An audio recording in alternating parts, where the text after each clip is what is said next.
नमस्कार विद्यार्थी मित्रांनो, स्वागत आहे तुमचं तुमच्या यूट्यूब चॅनल प्रवेश SSC मध्ये। उम्मीद करतो विद्यार्थी मित्रांनो तुम्ही सगळे बढिया असाल। तुमच्यासाठी अतिशय आनंदाची बातमी आजच्या या व्हिडिओमध्ये मी घेऊन आलेलो आहे। आरोग्य विभागातील हे अतिशय आनंदाची बातमी आहे। जे कंत्राटी कर्मचारी होती यांना परमनंट करण्याचे जे पत्र आहे ते सुद्धा आलेले आहे। इथं जे पत्र इथं प्रसिद्ध झालेले आहे ते सगळं तुम्हाला मी इथे सांगणार आहे। आरोग्य मंत्री यांनी घोषणा केलेली आहे। या पत्रामध्ये काय काय लिहिलेलं आहे हे सविस्तर मी तुम्हाला आजच्या या व्हिडिओमध्ये सांगणार आहे। हा व्हिडिओ तुम्ही स्किप न करता तुम्ही लास्ट पर्यंत हा व्हिडिओ बघा। तुमचे सगळे जे क्वेरीज आहेत ते सगळं डाऊट आज मी क्लिअर करणार आणि कोणत्याही प्रकारचे जर क्वेरीज असतील तर ते कमेंट बॉक्समध्ये तुम्ही कमेंट करू शकता। आणि जे विद्यार्थी मित्र आपल्या चॅनलवर नवीन असतील त्या विद्यार्थी मित्रांनी आपल्या चॅनलला सबस्क्राइब करा, व्हिडिओला लाईक करा, शेअर करा, कमेंट करा आणि बेल आयकन सुद्धा प्रेस करा अशाच प्रकारच्या नवीन अपडेटसाठी।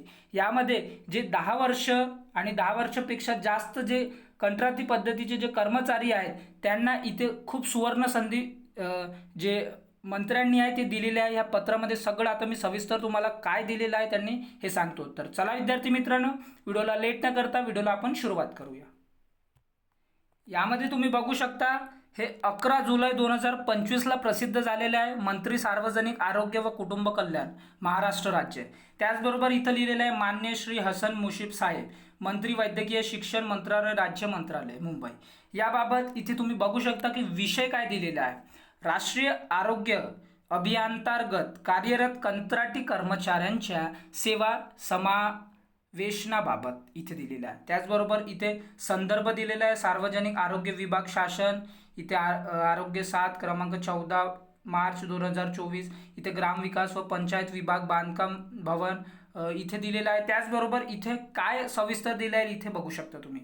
महोदय, उपरोक्त संदर्भीय विषयान्वये राष्ट्रीय आरोग्य अभियानांतर्गत किमान 10 वर्षे व त्यापेक्षा जास्त सेवा झालेल्या कंत्राटी तांत्रिक अतांत्रिक कर्मचाऱ्यांचे समायोजन करण्याबाबतचा शासन निर्णय दिनांक 14/3/2024 रोजी निर्गमित करण्यात आला आहे। महाराष्ट्र राज्य सार्वजनिक आरोग्य विभागामध्ये दरवर्षी रिक्त होणाऱ्या पदांवर सरळ सेवेने भरण्यात येणाऱ्या कोट्यांपैकी सरळ सेवेने 70% व उर्वरित 30% पदांवर राष्ट्रीय आरोग्य अभियानांतर्गत किमान 10 वर्षे व त्यापेक्षा जास्त सेवा झालेल्या कंत्राटी तांत्रिक व अतांत्रिक कर्मचाऱ्यांचे समायोजन करण्याबाबत उपरोक्त शासन निर्णयान्वये मान्यता देण्यात आली आहे। इथे बघू शकता तुम्ही।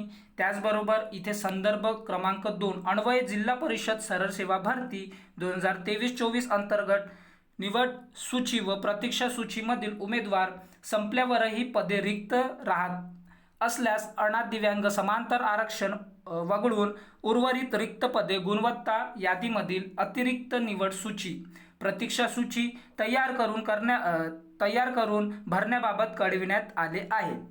तरी संदर्भ क्रमांक 1 च्या शासन निर्णयानुसार एकूण मंजूर पदांच्या 30% पदे राष्ट्रीय आरोग्य अभियानांतर्गत कंत्राटी कर्मचाऱ्यांकरिता राखीव ठेवण्यात यावे अशी मुख्यमंत्री म्हणतो जे आपले आरोग्य मंत्री आहेत त्यांनी अशी घोषणा केलेली आहे। त्याचबरोबर इथे जेणेकरून कंत्राटी कर्मचाऱ्यांना कुठल्याही प्रकारे अन्याय होणार नाही याकरिता पदभरती करण्यासाठीचे सुधारित पत्र निर्गमित करण्याबाबत आपल्या विभागास सूचित करावे ही विनंती। यामध्ये तुम्ही बघू शकता आरोग्य विभाग जे मंत्री आहेत त्यांनी हा पत्र सादर केलेला आहे। इथे तुम्ही बघू शकता तुम्हाला यावर लवकरात लवकर तुम्हाला यावर जे आहे ते आता 10 वर्ष किंवा त्यापेक्षा जास्त झालेले जे विद्यार्थी आहेत जे लोक कर्मचारी आहेत त्यांना परमनंट करण्याचं यांनी हे पत्र काढलेलं आहे। अशा प्रकारची ही अपडेट होती आणि या प्रकारचं आणखी काही जर अपडेट येणार तर ते आपल्या चॅनलवर तुम्हाला पाहायला भेटणार। म्हणून आपल्या चॅनलला जास्तीत जास्त शेअर करा, सबस्क्राइब करा आणि बेल आयकन सुद्धा प्रेस करा। कोणत्याही प्रकारची नोटिफिकेशन आली की तुम्हाला सर्वात पहिले कळेल। तर चला विद्यार्थी मित्रांनो आपण भेटूया नंतरच्या व्हिडिओमध्ये अशाच प्रकारच्या नवीन अपडेट सोबत। Thanks for watching. जय हिंद, जय भारत।